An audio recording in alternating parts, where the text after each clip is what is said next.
Hi everyone, welcome back to my series of tutorials related to variables, the new functions that's been added in 1960 of Magic U system, and we're exploring all the options that, well, some of the options that the variables offer, and this again will be interesting for the users of the special effects users that wants to see the countdowns per each playback. So in this tutorial, I'm going to show you how you can create a reset timer, the option to reset the timer whenever you need it. What I'm talking about is following. Let's say you run your playback. Okay, so this is as on my second tutorial. Okay, so we're running, and at the end, it's going to get disabled. So you'll see here in a moment, 3, 2, 1, boom, it's disabled now. So as soon as it's get disabled, now after that, if I want to start using that playback again, because as you can see here, it's not working. If you remember, I have to go triple click my playback, go to the activate release, and I need to make sure my total activate time will be equal to 0. As soon as it's equal to 0, the macro command that we've recorded, I showed you how to record in the second tutorial, will reactivate the playback so we can go back and continue using it again. However, it becomes really frustrating a long way to do it. There is a fast way to do it, and for this you need to use the option which is called QStack macros. And for starting from 1960, there's a bunch of new QStack macros being added that they are linked to this new function which is called variable. So let me show you how you can find all of this information. So all the information about the latest things, all the latest add-ons and stuff, and the bug fixes, they normally come not in the manual, they come in release notes. Where can you find the release notes, you may ask? All you have to do is you go on the website, on the ChamSys website. So this is chamsyslighting.com. Here you go to the support, Magic U support, and in the Magic U support, scroll down, there's going to be an option called software change log. So as soon as you click on this, it will give you all the software changes. And in my case, I go to the 1960 new features. And here I can scroll down until I found the feature that I need. And this is called QStack variables.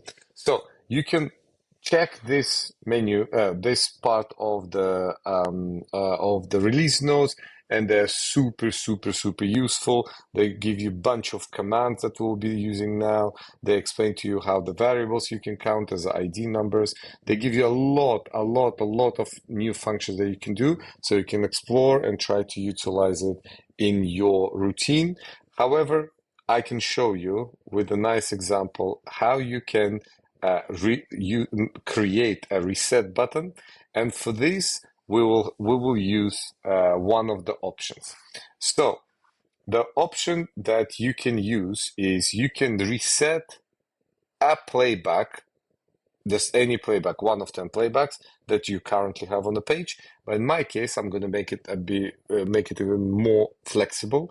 I will be resetting QStack variable to 0 of the QStack I need. So for this, I only need to use that command. And you may say, okay, Aziz, can you explain to us how it's going to work?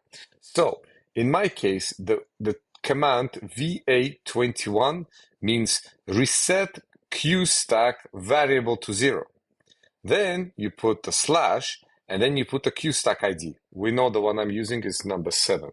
And then the last option here is called variable. And a lot of people will not know what to do with that. So the variable I'm talking about is one of these 4 variables. So if you select reset to 0, the variable 1, it will reset variable 1, reset variable 2. But in our case, we need to reset the total active timer of the playback. And this is the ID number 1002. And this is how I'm going to utilize it. So let me delete that playback. So in order to create for me the reset button, first I need to create an empty playback.